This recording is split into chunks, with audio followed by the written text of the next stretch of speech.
que hiciste por mí. Te doy mi adoración a ti.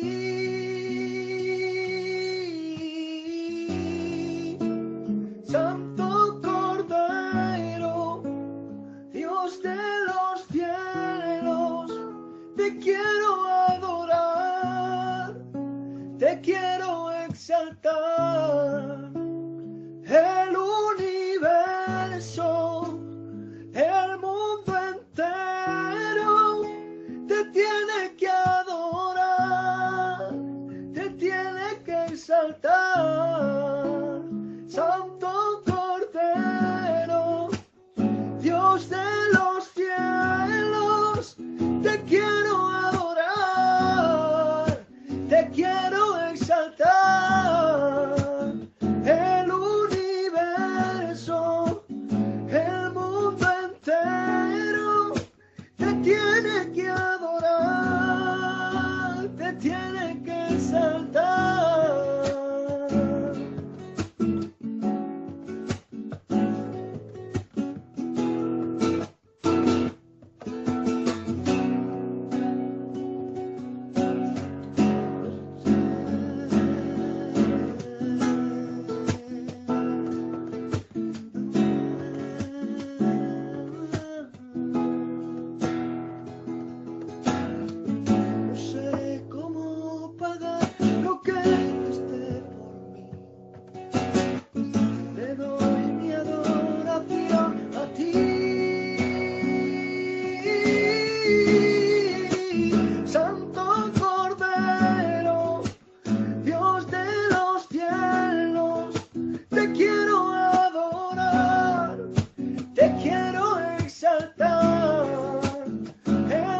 que adorar, te tiene que exaltar.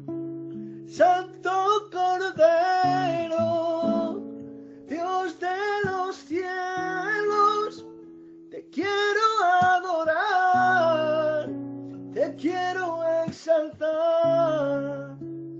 El universo, el mundo entero te tiene que adorar, te tiene que exaltar. Aleluya.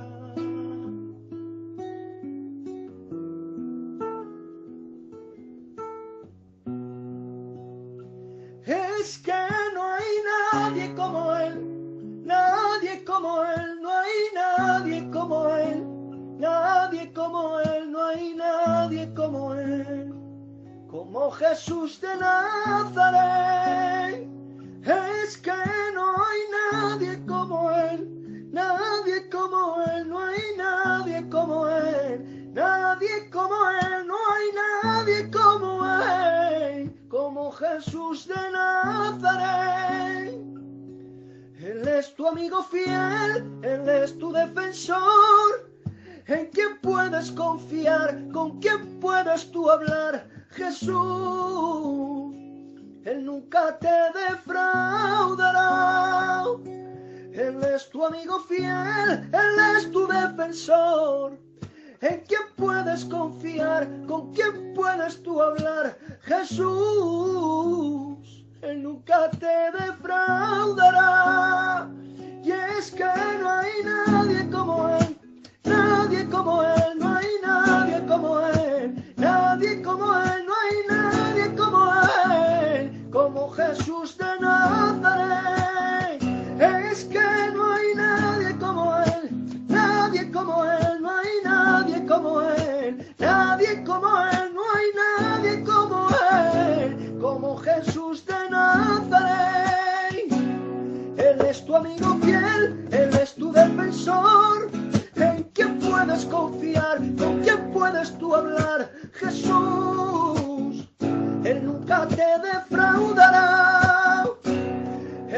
amigo fiel, Él es tu defensor. ¿En quién puedes confiar? ¿Con quién puedes tú hablar? Jesús, Él nunca te defraudará. Es que no hay nadie como Él, nadie como Él, no hay nadie como Él, nadie como Él, no hay nadie como Él, como Jesús de Nazaret. Es que no hay nadie como Él, nadie como Él, no hay nadie como Él, nadie como Él, no hay nadie como Él, como Jesús de Nazaret. Y abrázame y dime que me quieres, dime que me amas, que me haces mucha falta. Abrázame, dime que me quieres, dime que me amas, que me hace mucha falta.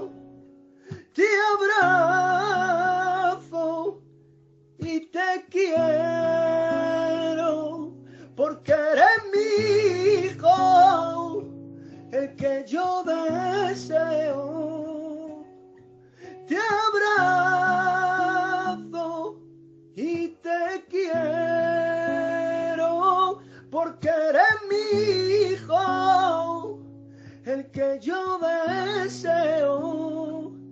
Y es que no hay nadie como Él, nadie como Él, no hay nadie como Él, nadie como Él, no hay nadie como Él, como Jesús de Nazaret.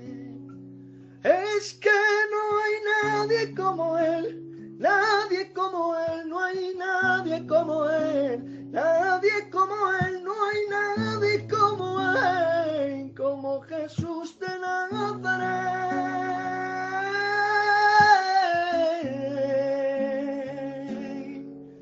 Que el Señor os bendiga a todos, ¿vale? Un abrazo y le damos paso a la palabra del Señor.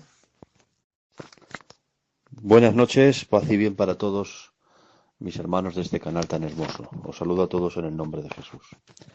Doy gracias a Dios por darme la oportunidad y al hermano Juan por acordarse de mí para poder traeros una palabra del Señor. También saludo a mi hermano Julio, mi sobrino, que Dios lo bendiga, que como siempre Dios le sigue usando la alabanza de una forma maravillosa. Gloria al Señor. Y para no ser canso, hermanos, vamos a ir directamente a lo que nos compete, que es a la palabra del Señor. El tema que quiero tratar en esta noche es ¿por qué Jesús tiene la necesidad de llevar a 3 de sus discípulos al monte alto y tiene la necesidad de transfigurarse delante de ellos? ¿Con qué objetivo lo hace? ¿Con qué fin? Este hecho no es algo espectacular que Él quiera agradar al ojo. Nuestro Señor Jesucristo, cada vez que realizaba un portento, un milagro o una manifestación, siempre era para alcanzar un fin, con un objetivo. Nunca lo hacía para hacer de su poder un mero espectáculo. En todo había un trasfondo, en todo había un objetivo. Y en este, que es algo muy significativo, la transfiguración es algo muy significativo. De hecho, está relatada en 3 de los evangelios sinópticos. Aquí el Señor quería enseñarles algo. Vamos a leer en Mateo empezamos en el capítulo 16, verso 28. El Señor lanza una declaración y dice: de cierto os digo que hay aquí algunos de los que están aquí que no gustarán la muerte hasta que hayan visto al Hijo del Hombre viniendo en su reino. 6 días después Jesús tomó a Pedro, Jacobo y a Juan y a su hermano y los llevó aparte a un monte alto y se transfiguró delante de ellos, y resplandeció su rostro como el sol, y sus vestidos se hicieron blancos como la luz, y aquí le aparecieron Moisés y Elías, y estaban hablando con él. Bendito sea el nombre santo del Señor. Bien, mis queridos hermanos, aquí el Señor hace una declaración a los apóstoles y les dice que hay algunos de los que están aquí que no gustarán la muerte hasta que hayan visto al Hijo del Hombre viniendo en su reino. Ese dicho se extendió y lo malinterpretaron creyendo que algunos de los discípulos no conocerían muerte hasta que viniera Cristo en su gloria. Lo interpretaron de esa forma. Pero ¿qué va? No, eso no era la forma correcta de interpretarlo. El siguiente texto nos habla de la transfiguración de Jesús. Entonces aquí tenemos la respuesta. Cuando Jesús les dice a algunos de los que están aquí, no se van a morir sin antes, no les dijo que no conociesen muerte, no, sino que no gustarían la muerte hasta que no hayan visto al Hijo del Hombre viniendo en su reino. El episodio siguiente es el episodio de la transfiguración. Entonces, mis queridos hermanos, si conectamos un episodio con otro, podemos interpretar que Pedro y Juan y Jacobo, efectivamente se cumplió la palabra de Jesús, que no morirían sin ver la gloria anticipada de su venida. La transfiguración de Jesús es un anticipo de su venida en gloria. Ustedes ya saben, mis queridos hermanos, que la segunda venida de Cristo, dice la Biblia que todo ojo lo verá. La palabra nos enseña que se afirmará sus pies en el monte de los olivos. Y Daniel capítulo 7, verso 13 dice que en las nubes del cielo venía uno como el Hijo de Hombre y vino hasta el anciano de días y le fue dada gloria, dominio y reino. Mateo capítulo 24, verso 30 dice que aparecerán las nubes con poder y gloria. Y Apocalipsis 19, 11 dice, y vi el cielo abierto, y vi un caballo blanco, y el que lo montaba se llamaba Fiel y Verdadero, que con justicia juzga y pelea. Tenía un nombre en su muslo, en sus vestiduras, el cual era el Verbo de Dios. Su ropa estaba teñida en sangre. Tenía otro nombre también, el cual era Rey de Reyes y Señor de Señores. Él viene pisando el lagar de la ira de Dios. Sus ojos eran como llamas de fuego, y los ejércitos celestiales le seguían vestidos de lino finísimo. Bendito sea el nombre del Señor. Luego entonces vemos que en la segunda venida Cristo vendrá con poder y gran gloria. Entonces, mis queridos hermanos, podemos entender por la frase que dijo a sus discípulos, que algunos de los que están aquí no van a conocer muerte sin ver la venida del Hijo del Hombre en su reino. Entonces, si conectamos el episodio siguiente, que es el episodio de la transfiguración, no nos queda más remedio que interpretarlo, el texto a la luz de su contexto, y entender que Jesús iba a dar a estos tres discípulos un anticipo, les iba a dejar ver un anticipo de la gloria que él iba a tener en el reino mesiánico. Es una visión previa del reino milenario. Es una visión previa de la gloria que Cristo tendrá cuando venga como Rey de Reyes y Señor de Señores. Dios les dio este privilegio de ver su gloria de forma anticipada. Gloria al Señor. Tuvieron el privilegio de poder ver una anticipación de la gloria de Cristo en su venida. Y después el apóstol San Pedro, en segunda de Pedro, capítulo 1, lo confirma. Fíjense, hermanos, de qué forma el apóstol Pedro lo confirma, diciendo: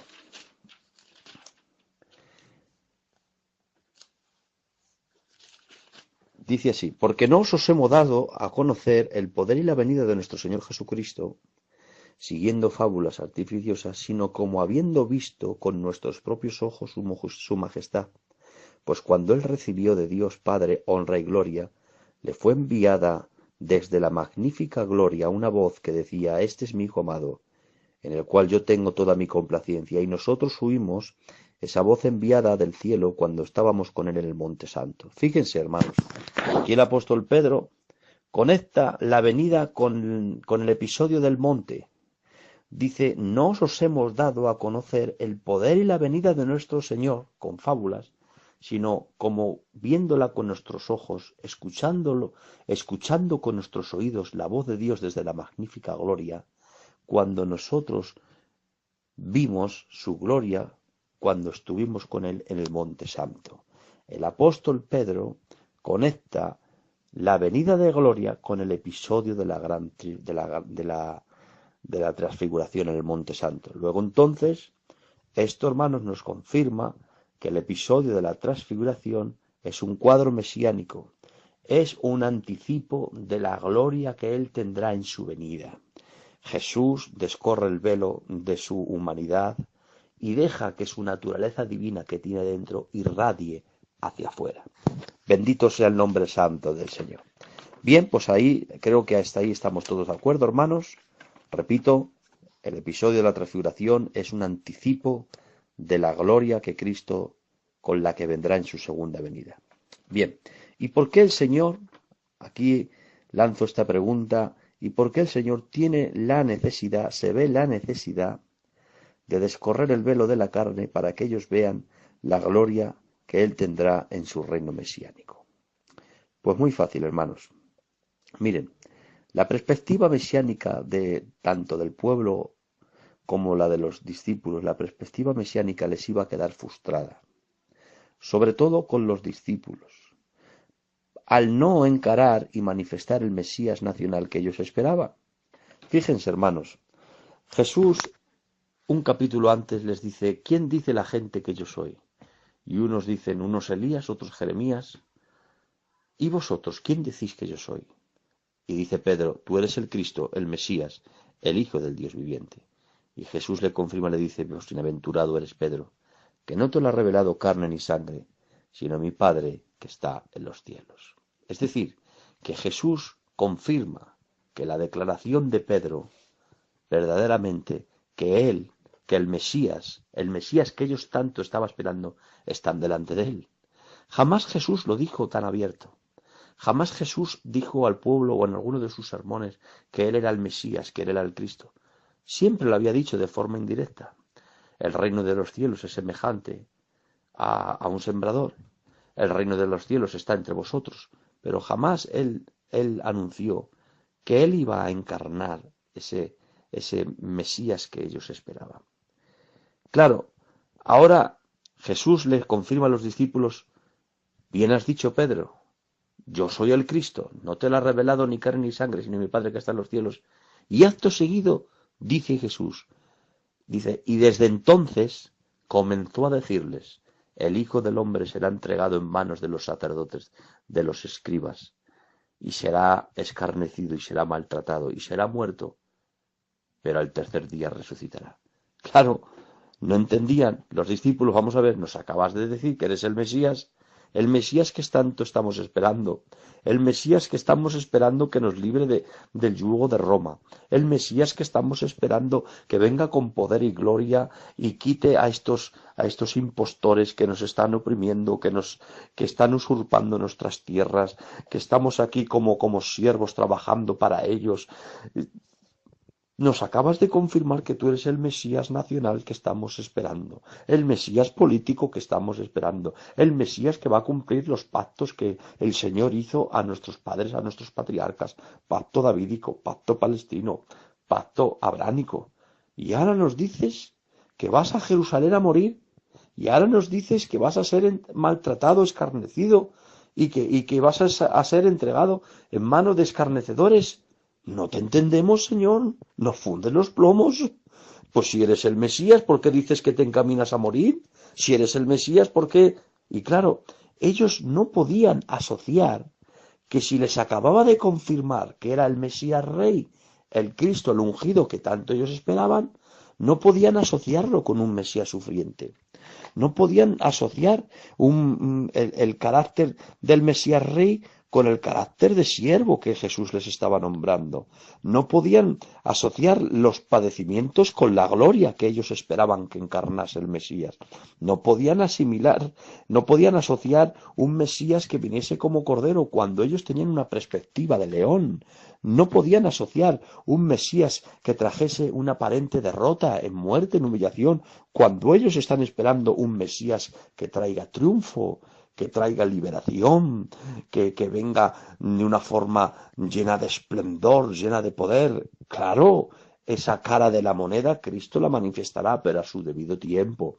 Al final de la gran tribulación, Entonces sí, pero no podía haber gloria sin cruz, no podía haber trono sin padecimiento.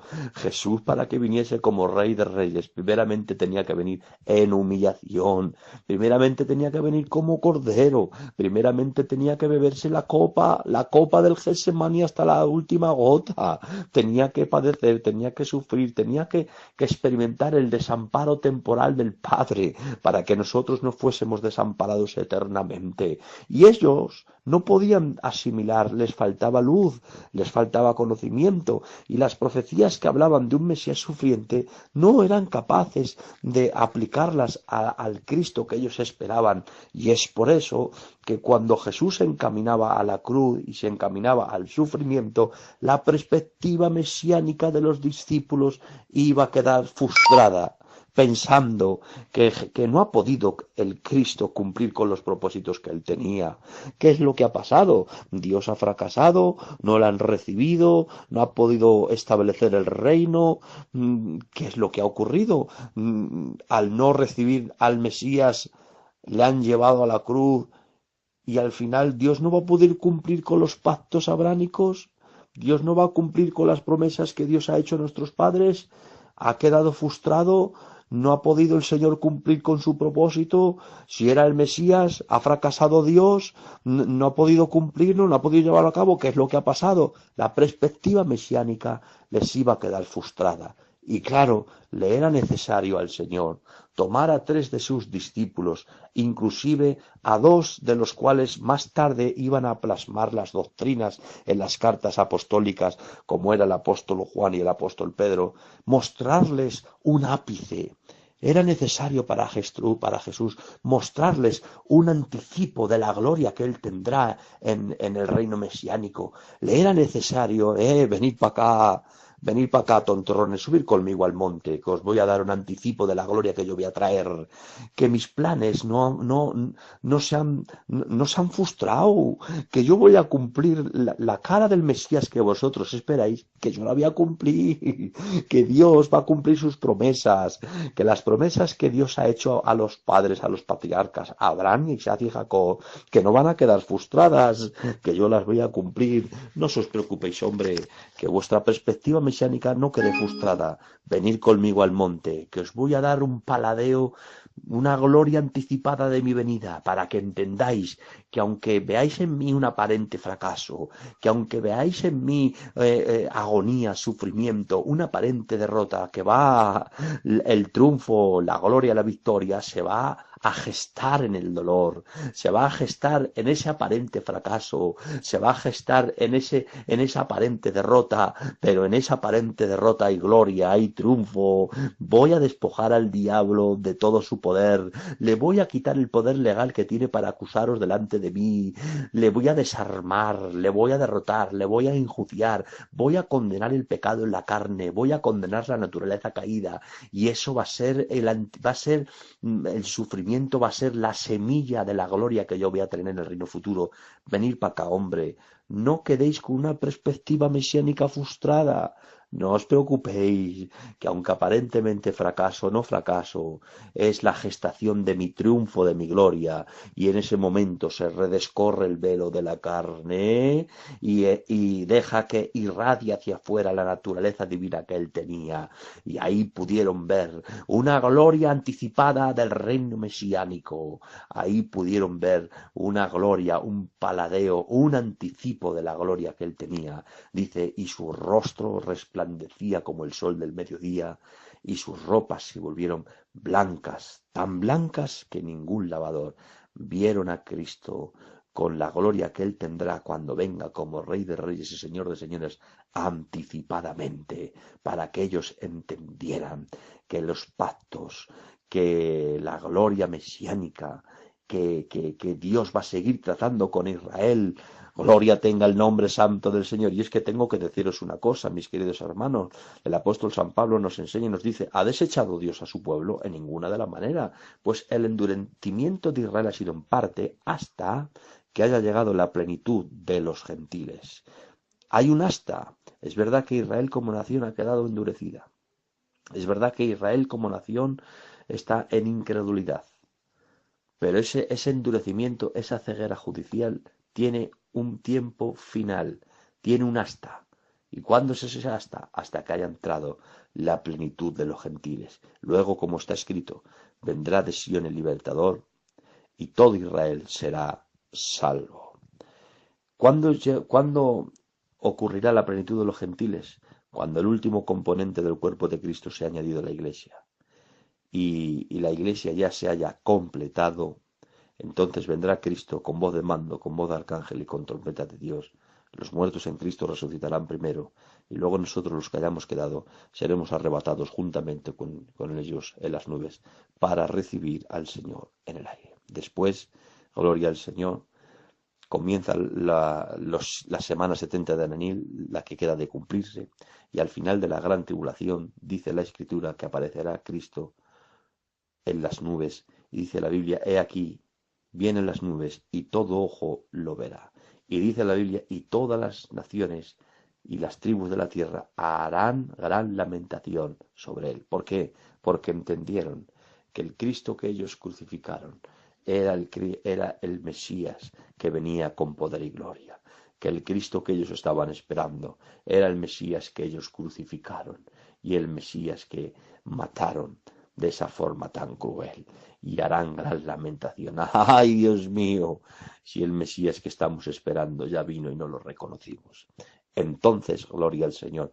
Ahí, gloria al Señor, se cumplirá ese texto. La ceguera judicial será quitada del pueblo de Israel. El endurecimiento será quitado, gloria al Señor. ¿Cuándo? Cuando ellos digan, bendito el que viene en el nombre del Señor. Ya lo profetizó Cristo en Mateo capítulo 23. Jerusalén, Jerusalén, que matas a los profetas y apedreas a los que te son enviados. ¿Cuántas veces quise juntarte como la gallina junta sus polluelos y no quisistes? He aquí, vuestra casa os es dejada desierta.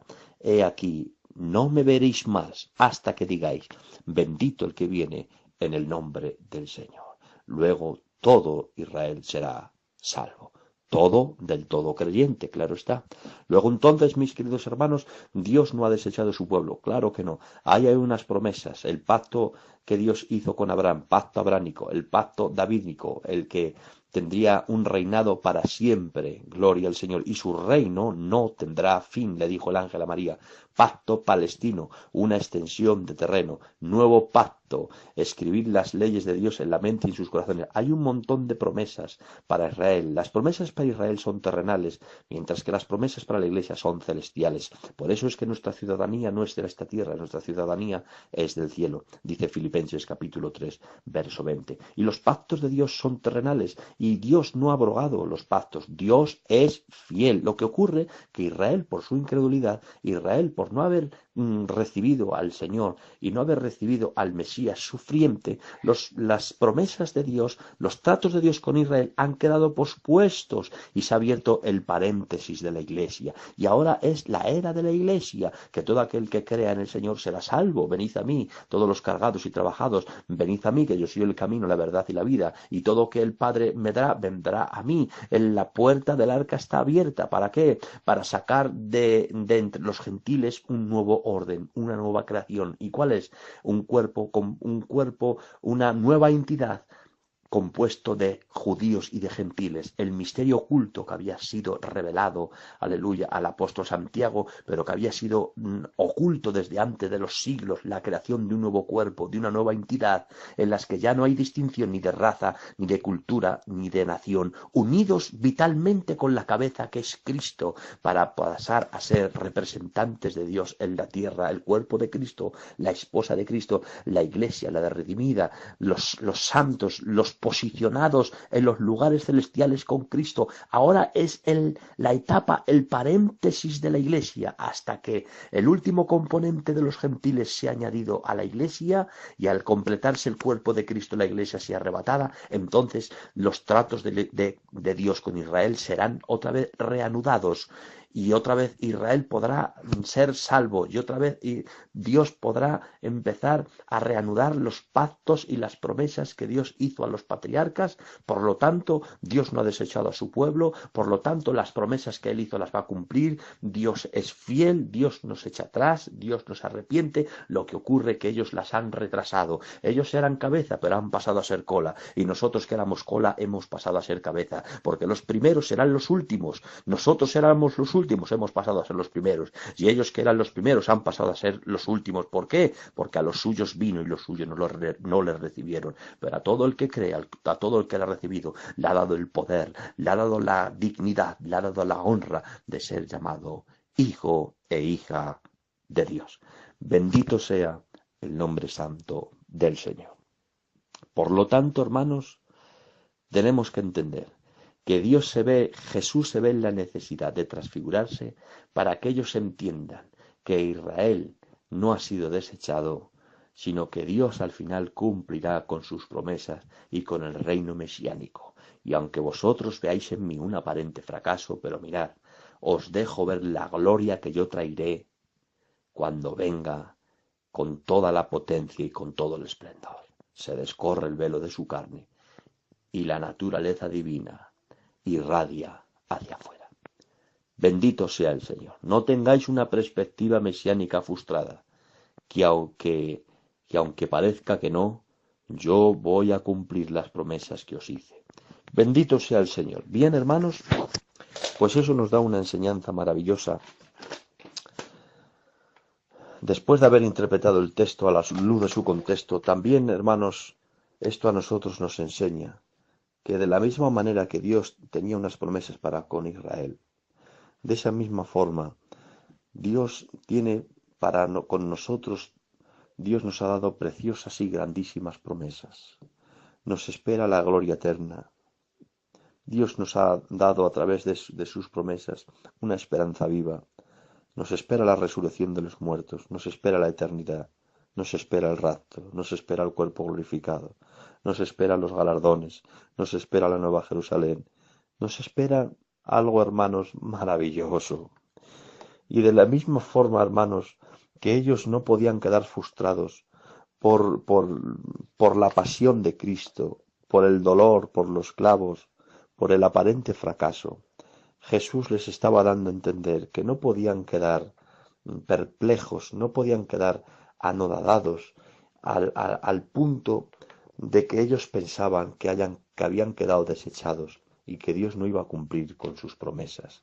De esa misma forma, mis queridos hermanos, nosotros también debemos de subir al monte y transfigurarnos, como dice la Escritura, transformaos por medio de la renovación de vuestro entendimiento. Como dice la Biblia en 2 de Corintios 3:18, somos transformados de gloria en gloria a la misma imagen de nuestro Señor por el Espíritu que habita en nosotros.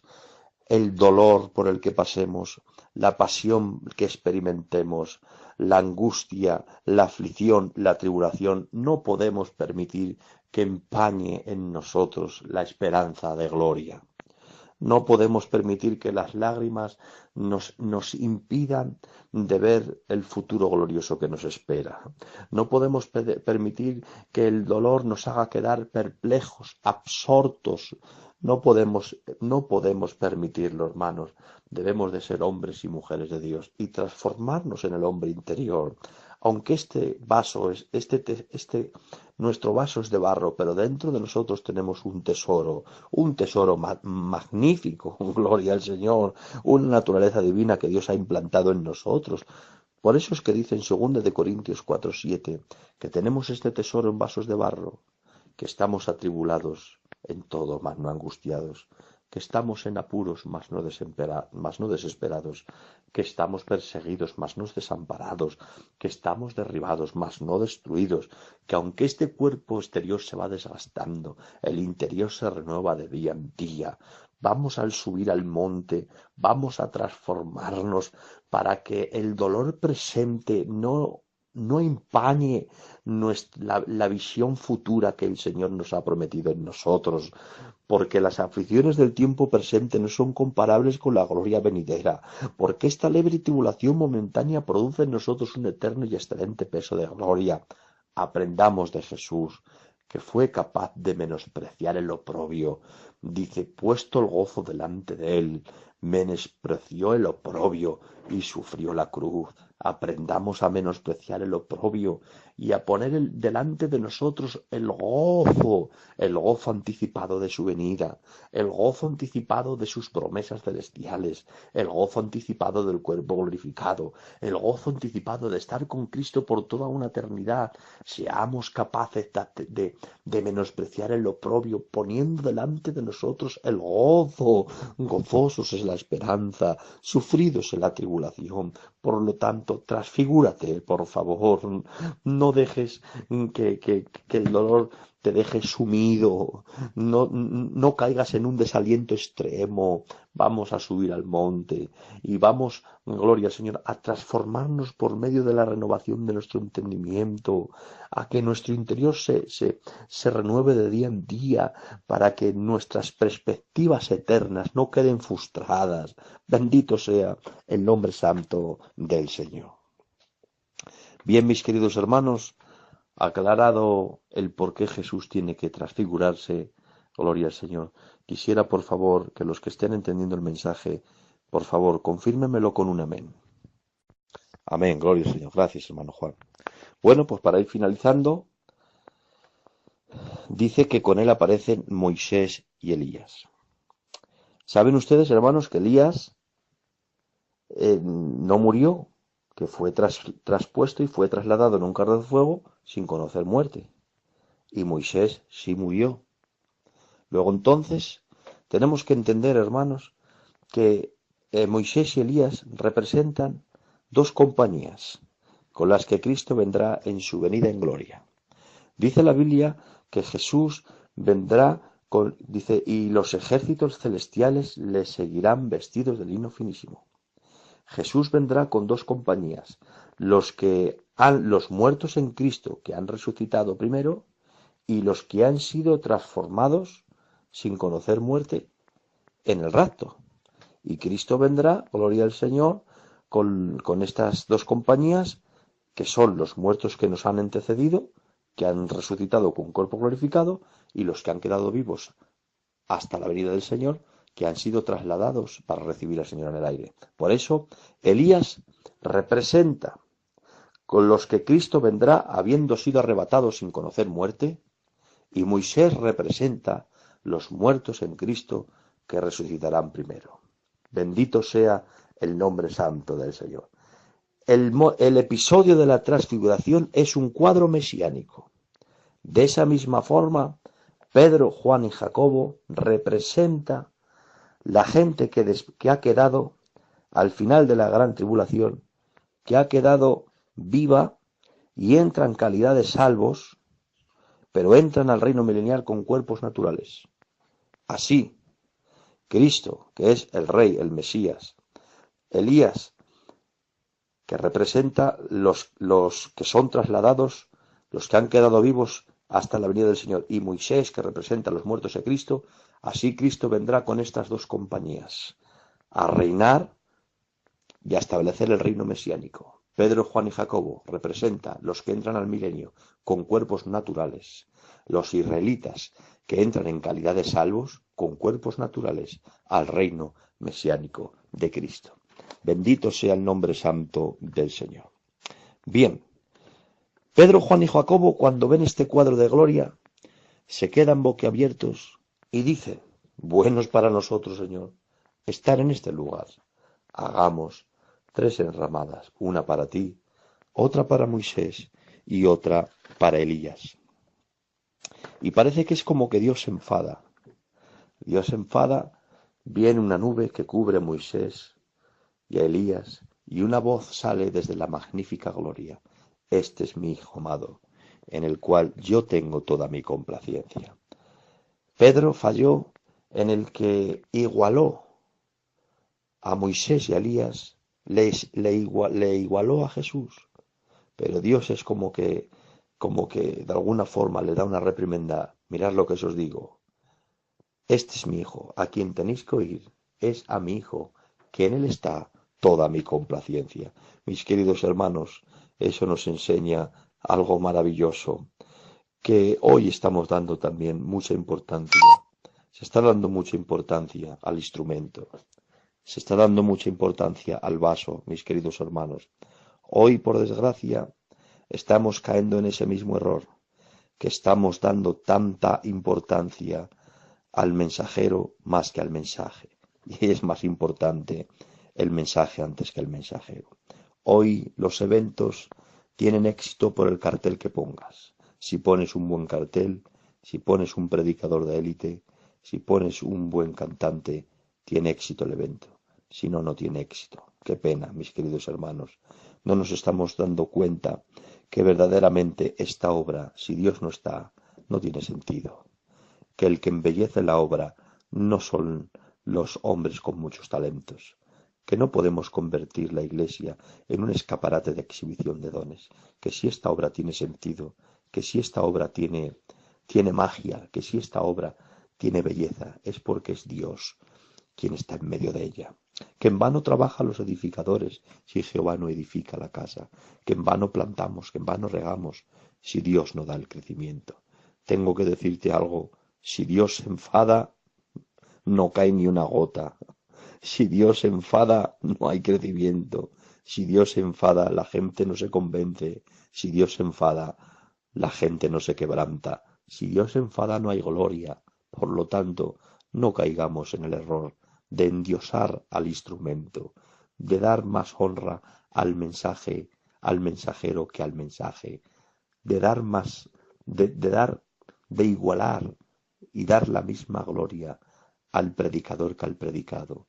Es más importante el predicado que el predicador.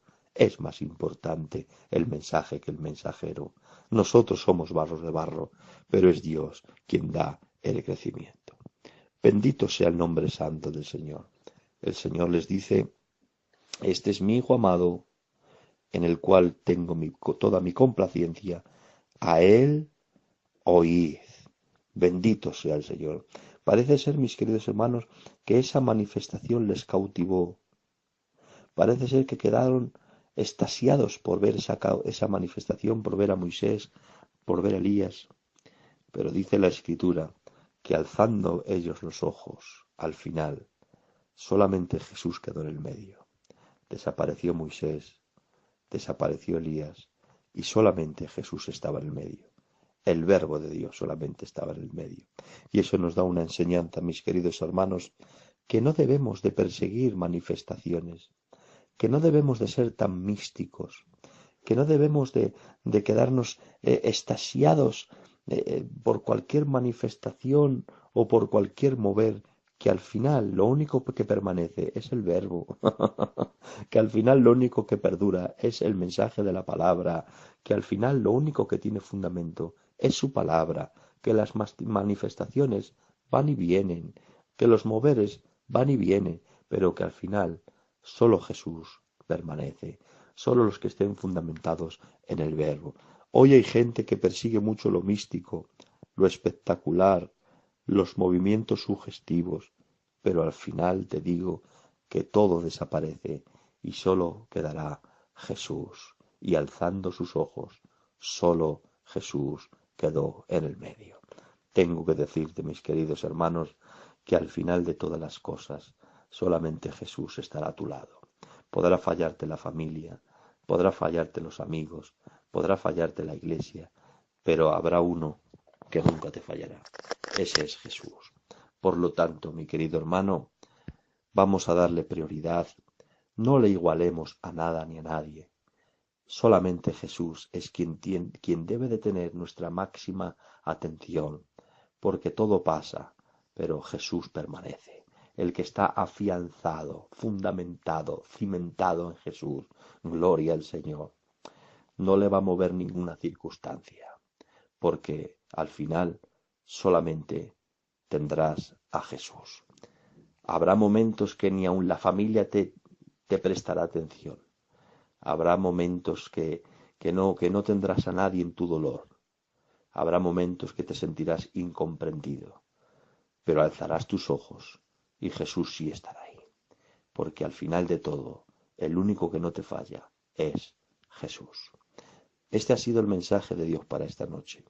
Ojalá Dios te haya hecho bien y hayas entendido, gloria al Señor, tanto la interpretación que he hecho del texto como la aplicación. Ojalá que la aplicación también te haya hecho bien. Paz y bien para todos, mis hermanos. Que Dios os bendiga. Un abrazo de vuestro hermano Josué de Belén.